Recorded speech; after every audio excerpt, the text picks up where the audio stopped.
fais de l'aviron depuis 10 ans. Ça fait 6 ans que je suis en équipe belge. J'ai représenté la Belgique en junior au championnat du monde et puis alors aussi en catégorie moins de 23 ans. Je suis 4e de Belgique pour le moment et donc j'essaie de me sélectionner pour les championnats du monde.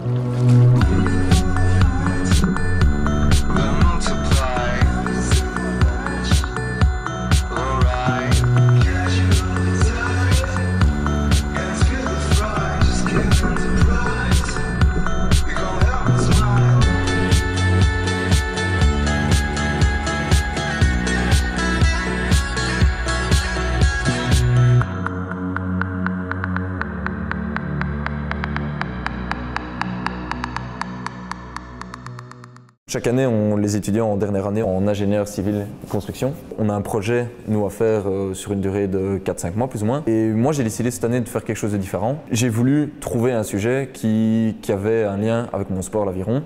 Je suis allé trouver mon promoteur et j'ai demandé pour fabriquer un bateau. Mon promoteur, donc, quand je lui ai proposé ça, avait l'air assez emballé, mais il m'a dit non, comme tu fais ingénieur en construction, ce serait peut-être mieux que tu le fasses, mais en béton.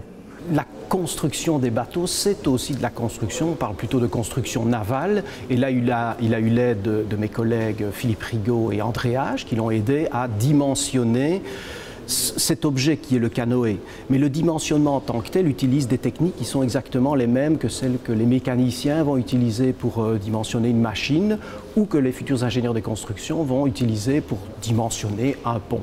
J'ai dû d'abord, tout au début de l'année sur ordinateur, c'est faire plein d'essais, modéliser le bateau et alors en tirer une résistance à l'avancement. Donc c'est un peu comme les tests en soufflerie pour les voitures. On fait des essais en soufflerie pour voir si la voiture est efficace ou pas. Et là c'est exactement la même chose. Donc je l'ai fait sur ordinateur. Maintenant j'ai fabriqué tout le bateau et alors il faut faire des essais. Chaque fois la question qu'on me pose c'est est-ce qu'il va couler? Parce que bon voilà, c'est bien ça le problème du béton, c'est vrai que c'est très lourd. Donc le défi c'était d'arriver à faire un béton qui fasse seulement 1 cm d'épaisseur, c'était ça le challenge, 1 cm d'épaisseur et il devait être imperméable et très résistant. Et comme ça alors j'avais le béton vraiment le plus léger possible. Mais je suis quand même déjà plus ou moins dans les 140-150 kg, donc c'est déjà très lourd et le but c'est qu'il flotte. Quand on s'est lancé dans l'aventure avec Gilles, moi j'ai contacté mes collègues qui étaient compétents dans le domaine de la construction navale et on s'est dit évidemment l'étape ultime c'est de tester le canoë dans le bassin de Carène. Parce qu'ici, justement, on a un appareillage qui va permettre d'enregistrer un certain nombre de paramètres qui vont permettre de définir la qualité du travail, notamment ce problème de texture, de surface, de pression exercée sur le bateau, etc.